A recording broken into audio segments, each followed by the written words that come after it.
pasar. Por tanto, habrá momentos en nuestros cultos cristianos al Señor como creyentes que tengamos que explicar ciertas cosas. Por ejemplo, más adelante vamos a tener el pan y el vino.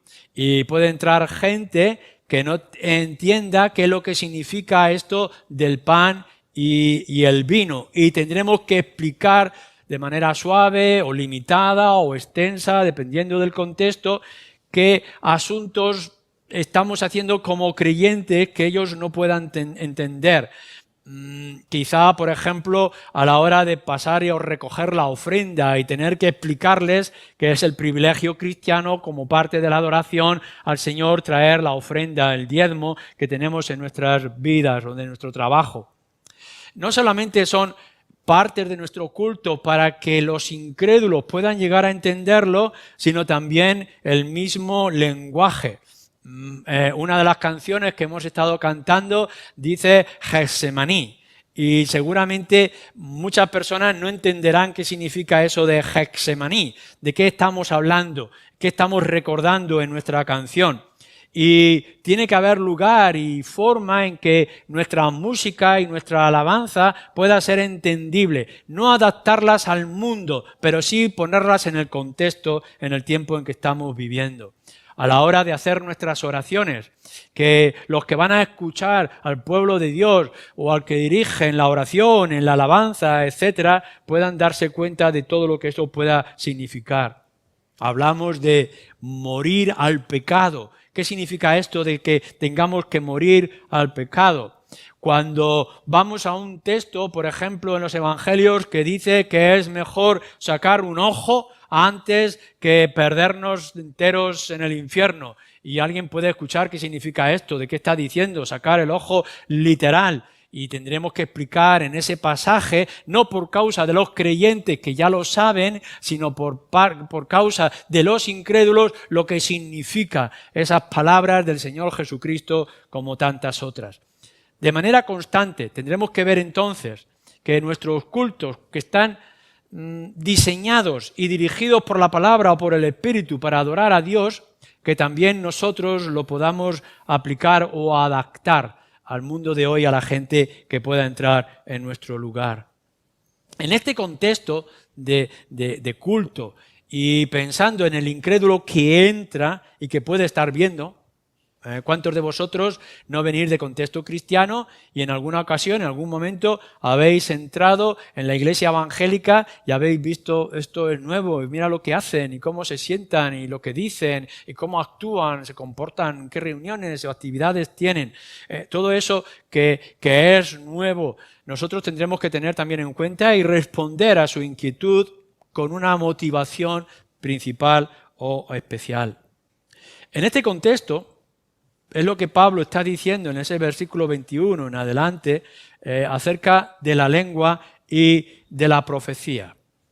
Ya hemos explicado lo que yo puedo entender, creo que dice el texto o interpretamos con respecto al don de lenguas y al don de la profecía. Pablo añade en estas líneas que el don de lenguas es una señal, en primer lugar, al incrédulo. Es decir, está comunicando nuevas al que no es creyente. Y está citando unas palabras del Antiguo Testamento del profeta Isaías en particular. Lo que nos está mostrando, y cuando nosotros estamos hablando del don de lenguas, que es, yendo al Antiguo Testamento, que escucharemos mensaje en lengua extraña, lo que nos está invitando aquí es que nosotros tendremos que adaptar en cierto momento o de cierta forma nuestro lenguaje, este don de lenguas, para que ellos puedan entender lo que es nuevo para ellos. Como hemos dicho, hay muchísimas palabras que son nuevas, que son diferentes, que tienen un significado muy preciso en las Escrituras. Simplemente hablar de Calvario, hablar de cruz, hablar de resurrección del Señor Jesucristo, de la obra del Espíritu Santo, de una segunda venida.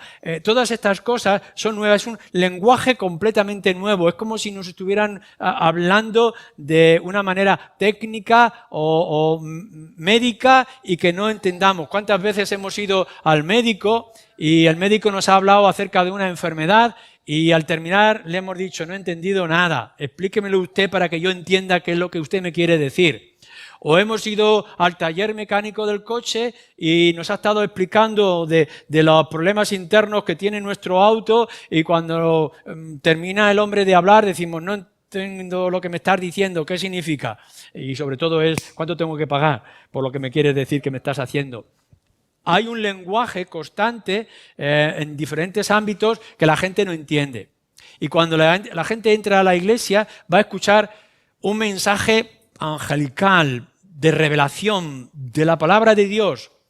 Y Pablo está diciendo que no se vayan sin entenderlo, que lo entiendan, que sepan de lo que estamos hablando. Que si tú tienes algo que decir con respecto a las Escrituras y es necesario que haya un intérprete de lo que tú quieres decir para que el que esté allí lo entienda. Nuestro Evangelio tiene que ser claro para los niños. Este mensaje, a la par que es largo, tiene un contexto, tiene una rapidez que los niños en la escuela dominical no lo van a entender. Vamos a hacer que el mismo mensaje sea entendible para los niños, para los indoctos, como también para los incrédulos. Esto es lo que tenemos que estar buscando, que el don de lengua sea una señal para ellos, que de pronto puedan llegar y decir esto que es tan profundo, que es tan especial, puedan llegar a entender. ¿Qué significa para un incrédulo? Quizá algunos de vosotros que sois nuevos aquí, que no tenéis mucho conocimiento del Evangelio, ¿qué significa la venida, la muerte y la resurrección del Señor Jesucristo? ¿Y qué significa que tú seas salvo sin obras y sí por la fe?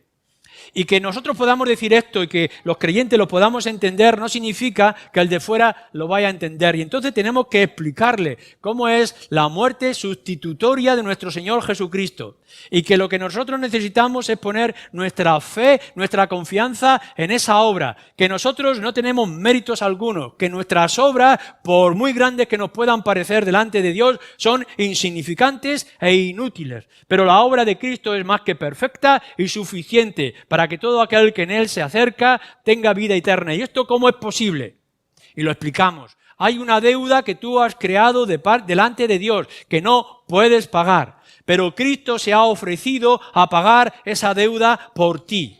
Y por tanto, cuando tú te presentes ante el gran juez que te va a juzgar por esa deuda inmensa que son la causa de tus pecados, Cristo esté delante y pueda decir, yo soy su defensor, yo he pagado la deuda porque Él ha puesto su confianza en mí. Explicamos el Evangelio con un lenguaje, con una lengua que ellos puedan entender y no crear una confusión, que puedan salir desorientados o pensando que esto no es para ellos.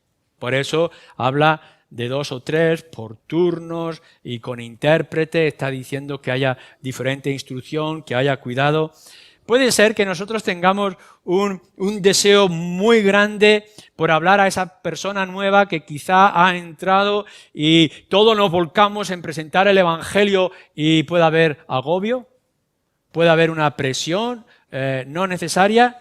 Y entonces tengamos que poner orden a la hora de dar nuestro testimonio en el culto, a la hora de expresar el Evangelio, a la hora de acercarnos. Lo que estamos buscando es que ellos entiendan lo que somos, lo que tenemos, cómo es nuestro Salvador y que no salgan agobiados por una serie de información que al final no entienden o no comprenden. Así que sí, que nuestros cultos, los incrédulos, puedan comprender lo que estamos hablando, puedan entender nuestro lenguaje bíblico, espiritual, cristiano. Y a la misma vez nos está hablando del don de la profecía. Ya lo hemos dicho en el versículo 3, versículo 4, que el don de la profecía es para edificar, consolar y exhortar. Es decir, como nos dice aquí ahora Pablo, es para los creyentes. Y Esta es la primera idea que nosotros debemos de tener, lo que es la palabra profética, es decir, la palabra bíblica, que es lo que Dios dice en la Escritura. Nosotros ya no recibimos la palabra profética como podían recibirse en el pasado, sino que tenemos la palabra profética que exponemos. Dios dice tal cosa en las Escrituras. Y esto es principalmente para los creyentes, que podamos ver y podamos exhortarnos. Es lo que yo estoy haciendo ahora, hermanos. Esto es lo que yo estoy intentando hacer en este momento. Es haceros comprender a los que sois creyentes lo que dice la palabra de Dios para que podamos edificarnos, podamos crecer, podamos engrandecer la obra de Cristo en nuestras vidas personales. Exponer la palabra de Dios, extenderla, aplicarla para que podamos meditarla y podamos hacerla nuestra. La palabra profética dice en el versículo 24, si todos profetizan y entra algún incrédulo o indocto, por todos es convencido, por todos es juzgado. Pensar en la posibilidad, simplemente pensar en esa posibilidad de que todos vosotros que sois creyentes, que ya comprendéis el Evangelio, no hace falta entender toda la profundidad de las Escrituras porque es mucha y nunca llegaríamos a comprenderla. Pero todos vosotros que sois creyentes conocéis lo básico. Tenéis versículos que os han hablado, textos, libros de la Escritura, temas que son especiales para vosotros y que en lugar de estar hablando de cosas seculares y de las cosas del mundo que tienen otro contexto, tienen otro lugar y tienen otro momento, podamos hablar al incrédulo con la palabra de Dios. Que alguien pueda venir y que pueda decir, pues mira, es que estoy pasando un tiempo muy difícil en mi matrimonio y no sé qué hacer y por eso me he acercado a la iglesia. Y que entonces tú puedas ir a ellos y decir, pues mira lo que dice la Biblia acerca de este asunto.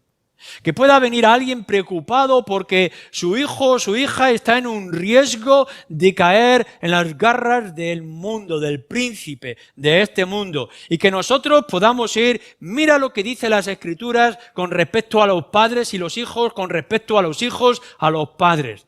Y que podamos exponer la palabra profética, la palabra de Dios, no indicar mi experiencia, mi conocimiento. El último libro que leí yo de la biblioteca que decía esto o aquello, lo que enseñaron mis maestros. No, lo que estamos diciendo es, cuando venga el incrédulo que está en el contexto adecuado, nosotros no somos mejores que el mundo. No somos mejores que el mundo en conocimiento, sabiduría, ciencia, etc. Pero tenemos la palabra de Dios. Tenemos lo que el Señor nos ha revelado. Y esta palabra de Dios es más que completa para enseñarnos en todas las áreas de la vida y enseñando cómo podemos mejorar nuestro matrimonio, cómo podemos mejorar la vida o quitar los peligros de nuestros hijos y de tantos otros asuntos, lo utilicemos para poder encaminarlos al Evangelio y al conocimiento de nuestro Señor Jesucristo. Así que, aun cuando la palabra profética es para los creyentes, dice, no le ponen las limitaciones que pone el don de lenguas, la palabra profética puede convencer. Si nosotros, todos nosotros, a la hora de hablar, hablamos con un lenguaje bíblico. Pero para que vosotros podáis hablar un lenguaje bíblico a un incrédulo que no cree o a un indocto que no sabe, tú mismo la tienes que conocer. Y tú la tienes que aplicar en tu propia vida, porque lo que dices es lo que haces y no puede haber otra cosa. La lengua, como nos dice Pablo, puede traer confusión, pero la profecía puede traer convicción. Y tenemos que tener ese balance, tener un lenguaje adecuado para que ellos lo entiendan, pero tener un contenido profundo, que es la Escritura, para que ellos la acepten. No hablemos de qué cosas podrían hacer en el mundo, de las cosas seculares que se hacen en el mundo, que hay cosas buenas, por supuesto, sino qué es lo que Dios dice para tu vida, para su vida, la de ellos, en nuestro contexto de iglesia, contexto de familia, etc. Y eso les conduzca a Cristo, porque esta es la intención, lo que nos está diciendo, que se busca. ¿Qué es lo que se quiere con esto que nos está hablando? Bueno, lo ha dicho, lo está diciendo en nuestro texto, convencer y juzgar. Fijaros bien lo que nos dice el autor de Hebreos en el capítulo 4.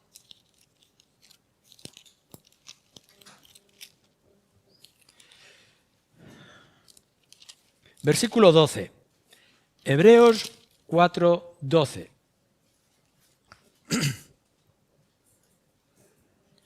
Porque la palabra de Dios es viva y eficaz, y más cortante que toda espada de dos filos, y penetra hasta partir el alma y el espíritu, las coyunturas y los tuétanos, y discierne los pensamientos y las intenciones del corazón. Y no hay cosa creada que no sea manifiesta en su presencia. Antes bien, todas las cosas están desnudas y abiertas a los ojos de aquel a quien tenemos que dar cuenta. La palabra de Dios no es un cuchillo literal que podemos coger de la cocina. No es algo que literalmente tengamos que entrar en el corazón. Tú no necesitas una operación quirúrgica, ni siquiera un desastre de cuchillo. Pero lo que está diciendo es la palabra es como un cuchillo y puede entrar hasta lo más interno y puede hacer mella, no en la ética, no en el comportamiento, no en lo externo principalmente, sino en el corazón. Mirar bien, no se está diciendo al incrédulo que al no creyente tienes que cambiar tu manera de vestir, tienes que cambiar tu manera de comportarte en casa. Tienes que dejar de hacer aquello que haces con el alcohol o los sitios que vas a visitar. La Biblia no está hablando de estas cosas, que sabemos que para los creyentes son dañinas como para ellos. Lo que nos está diciendo aquí este texto es que tenemos que ir al corazón. Tenemos que tocar el corazón. No la estructura, no el vestido, no lo externo, sino el corazón. Porque si cambia el corazón, cambiarán todas las cosas. No venimos al incrédulo diciendo, bueno, si quieres ser parte de nuestra iglesia, tienes que hablar como nosotros y tienes que ir a los lugares que nosotros vamos y tienes que cantar las canciones que nosotros cantamos, incluso tienes que ver los programas de televisión que nosotros vemos, porque hay mucha guarrería en la televisión. No le estamos diciendo esto. Le estamos diciendo, tu problema está en el corazón. Y ahí el corazón tienes que ir. ¿Cómo vamos nosotros a entrar en el corazón del incrédulo? ¿Cómo podemos hacer mella en su situación? Nos lo está diciendo aquí, con la palabra profética, con la escritura. Y con esa palabra podemos entrar dentro y arrancar todo lo que hay y poder hacer diferencia en sus pensamientos y a las intenciones, como dice el autor de Hebreos, que hay en el corazón. Esto es lo que nosotros podemos hacer con el incrédulo, convencer y juzgar. Van a entrar y van a decir, hombre, pues aquí no se canta mejor que mi cantante preferido o mi programa de televisión de música. No, aquí no estamos ni en La Voz, ni estamos haciendo ningún tipo de concurso, etcétera. Pero sí podemos llegar y decir, según las Escrituras, esta alabanza nuestra llega delante de Dios y le honra. Y nosotros no estamos diciendo que vestimos con una modestia o de una forma que va a ser atractiva al mundo porque no somos atractivos, ni llegamos con las ropas ajustadas, ni estamos intentando provocar al vecino que está a nuestro alrededor. No, lo que nosotros estamos buscando es, mira lo que el Señor ha hecho en mi vida, mira lo que dice la palabra de Dios. Y si tú vas a lo que dice la Escritura, te ayuda, te saca del agujero. Va a romper la membrana dura de tu corazón para hacerlo de carne y donde pueda morar el Espíritu. Esto es lo que nosotros tenemos que estar buscando. Manifestar, como nos dice también anteriormente, cuando está hablando a los Corintios, capítulo 4, versículo 5, también las intenciones del corazón. ¿Qué es lo que hay en tu corazón, amigo, que no eres creyente aún? Los hijos de los creyentes que aún estáis resistiendo la voz de vuestros padres y los consejos de los cristianos. ¿Qué es lo que tenéis todavía que no os hace rendiros a lo que es la palabra de Dios? ¿Qué intentas? ¿Qué buscas? ¿No te das cuenta? Y entonces tenemos que mostrarles que la sanidad, que la sanación, que la esperanza, el cambio, la nueva persona viene cambiando el interior y poniendo la confianza en nuestro Señor Jesucristo.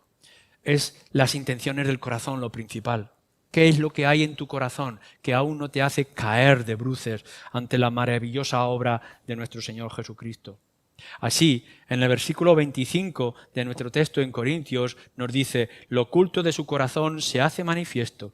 Y así, fijaros bien, postrándose sobre el rostro, adorará a Dios declarando que verdaderamente Dios está entre nosotros.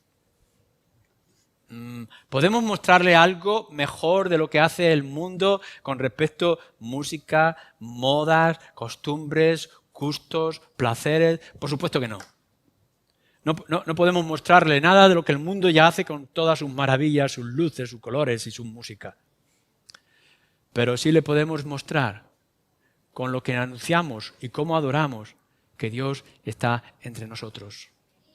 Y por tanto puedas salir de este lugar diciendo algo nuevo, algo diferente, algo distinto. He sentido algo que antes yo no había sentido.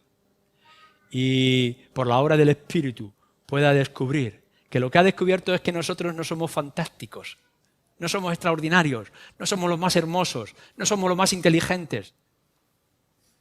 Pero Cristo sí lo es y está en medio de nosotros. Y lo anunciamos a Él. Que no estamos guiando a la gente a que venga a nosotros, sino que estamos guiando a la gente a que vaya a Cristo y pueda salir rindiéndose y diciendo, Dios estaba en medio de ellos. ¿Cómo lo hacemos entonces en este uso de los dones del Espíritu, principalmente en la profecía, como nos dice, como en el don de lenguas? Centrarnos en la predicación, en la exposición de la palabra. Esta es nuestra riqueza. Vamos a poner que la palabra de Dios es Dios hablando en este libro a cada uno de nosotros, aplicándolo en nuestros propios corazones. Centremos nuestros cultos principalmente en la exposición de la palabra. Esta es la voz de Dios. Esto es lo que Dios dice. Segunda cosa, cada uno de nosotros es responsable. Versículo 24. No es simplemente que se ha dicho la palabra y cada uno hace lo que bien le parezca. No. Todos nosotros tenemos la responsabilidad, todos y cada uno de vosotros tenéis la responsabilidad, aun cuando penséis que no tenéis el don, para alcanzar a los incrédulos que entran en nuestras congregaciones y a nuestras actividades. Tenemos que enfatizar el mensaje, es verdad, pero tenemos que guiar, tenemos que fortalecer. Cuando escuchemos el mensaje y tengamos personas no creyentes, indiquémosle que lo que hemos visto, mostrarle nuevos versículos, dejarle el resplandor de las Escrituras delante de su mente.